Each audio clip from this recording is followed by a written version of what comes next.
A lot of people are now asking me what is going on with regards to the elections. My answer? I have no idea. I know the same as everybody else. However, I do know one thing. It's not over.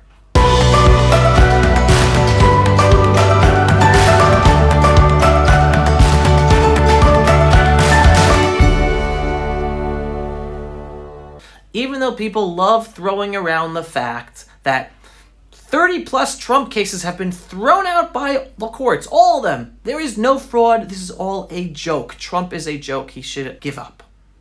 They are ignoring two important facts. One, there are tons of court cases going through the system right now, and nothing is over until the Supreme Court has the final say on all of those cases, because many of them are going to the Supreme Court.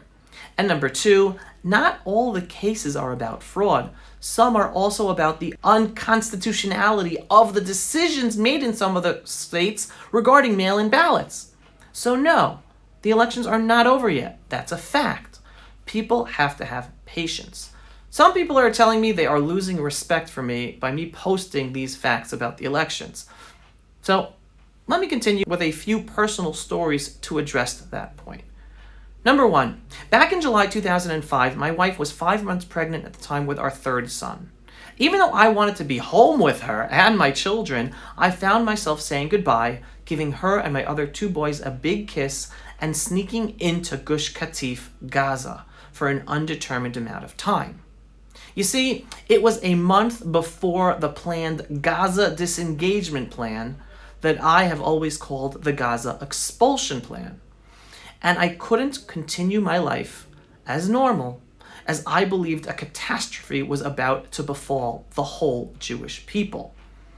At the time, I was telling people that this plan, this Gaza disengagement expulsion plan, was a disaster, that it would bring more terror to Israel, destroy the lives of the 10,000 Jews from Gush Katif, Gaza, that were being expelled, and that it would lead to a rise of anti-Semitism around the world, because Jew haters would feel emboldened after seeing the Jewish state of Israel expel Jews from their homes and destroy countless of Jewish communities.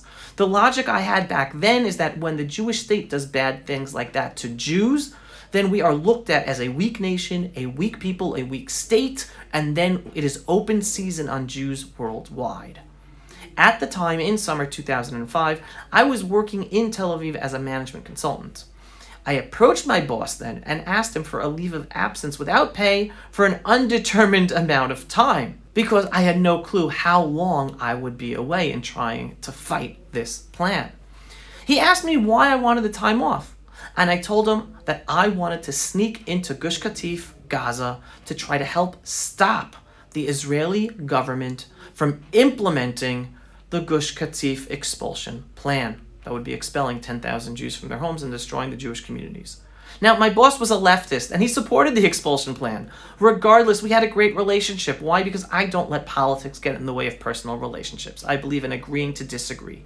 So in response to my request for a leave of absence without pay, he told me that I'm crazy, but he gave me my request of a leave of absence without pay to do what I wanted to do.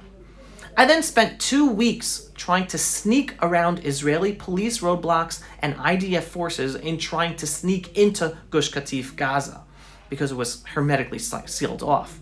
After 2 weeks, I finally succeeded in getting into Gush Katif, Gaza. When I was there, as an English speaker, I ended up helping out in the PR effort, speaking to all the reporters and journalists from all over the world as a representative of the Gush Katif communities. They basically all asked me the same questions in every interview. What are we trying to do? Why aren't we leaving? The Israeli government made a decision to destroy all these communities and expel all the Jews. How could we stop the government from implementing it? My answer to all of them was simple. Life is dynamic, and the Middle East is the most dynamic place in the world. Anything can happen at any moment, but we can't remain silent while a disaster is about to befall our people. Our role is to do whatever we can, legally and lawfully, until the last second, to stand up for our cause against the plan, because who knows what can happen that might stop this horrible plan from being implemented. In the end, unfortunately, we did not succeed, and the plan was implemented. 10,000 Jews were expelled from their homes, 20 plus Jewish communities were destroyed, Gaza was turned into a terror haven rocket launch pad, and anti-Semitism has skyrocketed around the world since. I then returned home to my then 6 months pregnant wife and my kids, and I ended up producing a movie about the human story of what happened in Gush Katif, and the movie is called Home Game. You're all welcome to watch it. The link is below. Fabulous movie. Now I'm going to my next story, which took place the following summer in 2006. The Second Lebanon War broke out, and I was called up with my Northern Brigade unit to fight in that war. Once again, I kissed my wife and now 3 boys and left for the Northern Front to fight in the war. As a proud Jew and a proud IDF soldier, I am always ready to serve to protect my people and my country. As anyone who knows me, I view serving as a soldier in the IDF not just as a mandatory service, which it is, but as a privilege, an opportunity as a Jew to stand up and defend my people, my homeland that our ancestors were not able to do for 2,000 plus years. Now, my unit's base was right on the border fence with Lebanon, and every morning we were being told that we were going into Lebanon to join the war effort. Yet, every day, plans changed, and we were not sent in. We just sat in our base in Israel. As we were waiting to join the war, we started hearing the stories of units already fighting in the war in Lebanon. What we heard was horrible. Not only did it sound like our units inside were leaderless, with horrendous mishaps every day, but our soldiers inside did not even have permission to shoot at the Hezbollah terrorists who were shooting at them from mosques or from homes in the villages. In many cases, our IDF soldiers had their hands tied behind their backs by our political and military leadership. In addition to that, we heard that the troops were totally unprepared with old maps of the southern Lebanon area. Even though in every year of reserve IDF training, me and my unit were told that the next war will be coming from the north, for whatever reason, the IDF maps of villages in southern Lebanon were years or maybe even decades old, and the troops were totally ill-prepared as they went in to fight around those villages. At the time, Israel's political and IDF leaders were telling the country and the world that the IDF has successfully advanced 10 kilometers into Lebanon, a safe zone, and the war effort was continuing smoothly. Then a small unit from our base crossed the border fence to enter Lebanon and were pinned down by Hezbollah sniper fire just 500 meters from the Israel-Lebanon border fence. We were able to see them from our base. My unit was all prepared to go in to rescue them. Yes, rescue them from 500 meters into Lebanon from the border fence, right opposite our base.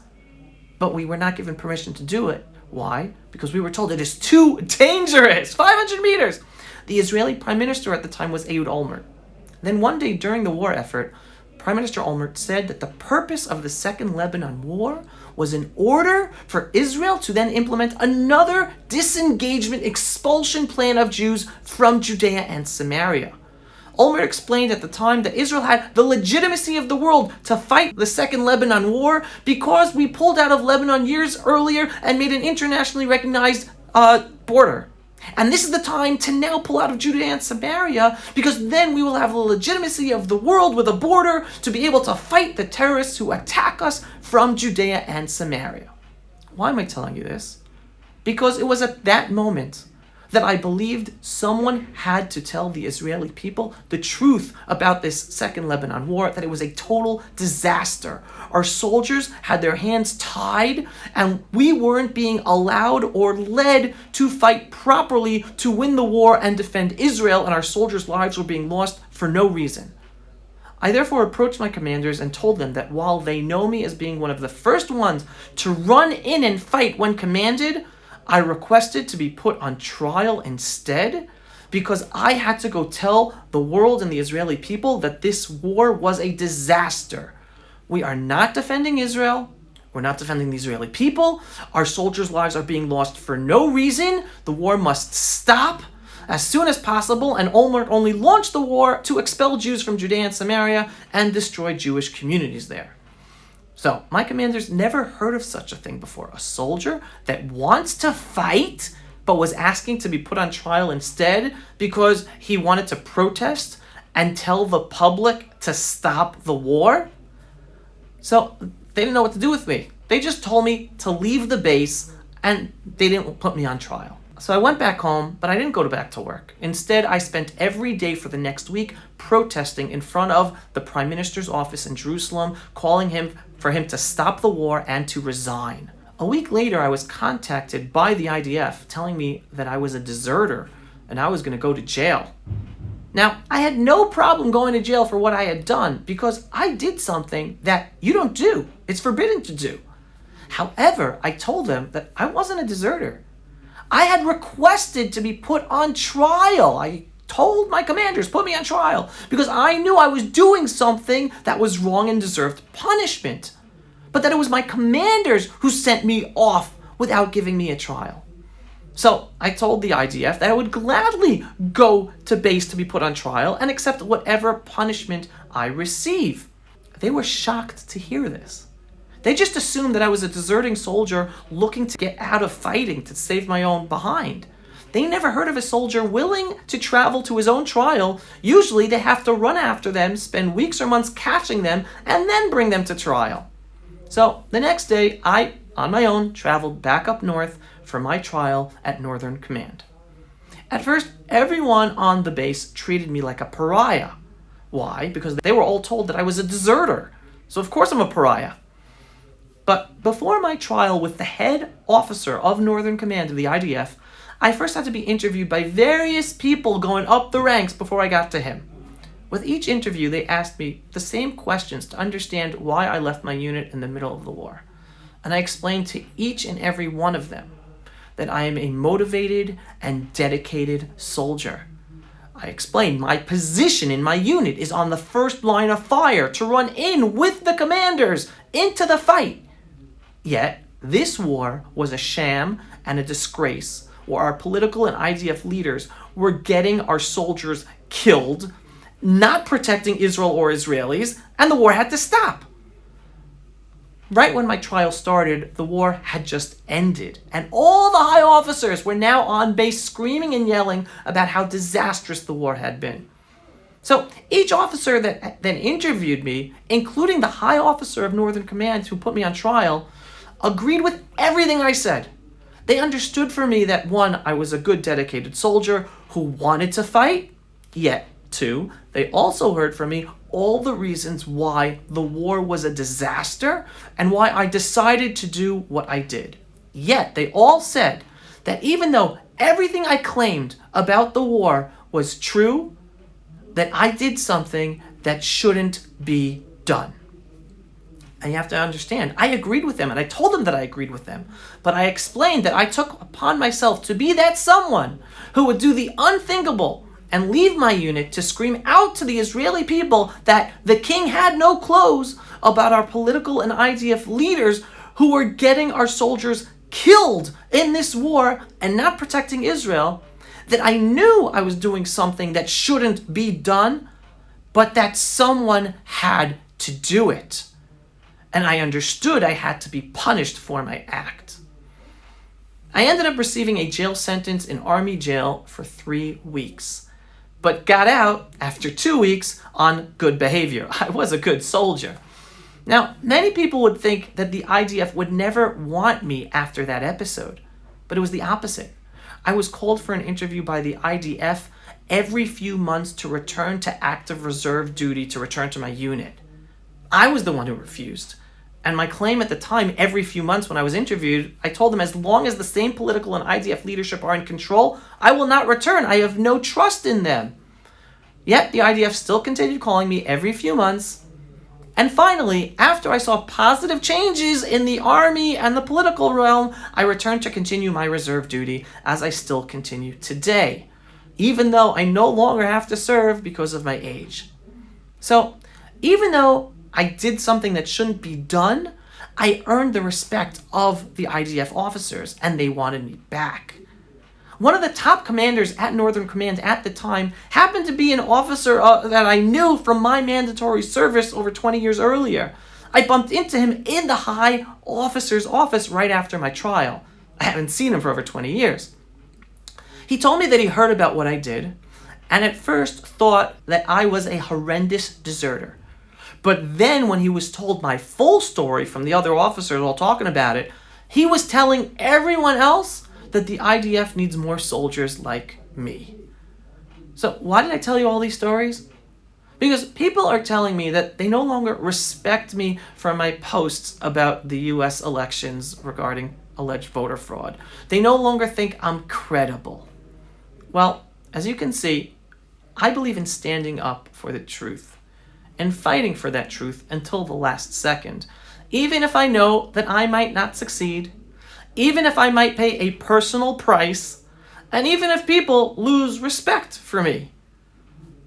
Sometimes I will succeed, sometimes I will fail, sometimes I'll be right, sometimes I might be wrong, but at least I know that I'm living my life standing up and living according to my beliefs. And yes, so long as there is still a chance, I will stand up for the truth until that last moment. Even if people decide they no longer want to respect me or find me credible. And as far as the US elections, which has a tremendous impact on the whole freedom-loving world in so many ways, not just for Israel, so long as the legal process continues and the Supreme Court does not issue its final verdicts, the US elections is still in dispute and not over. What will happen? I have no clue. As I said earlier, I know as much as you do, but I do know that there are plenty of documented irregularities and alleged voter fraud in this election, and that the legal process is ongoing. So have patience, and don't let people tell you that it is over until it is actually over. Pulse of Israel, frontline videos from the Holy Land. Support our work by donating today.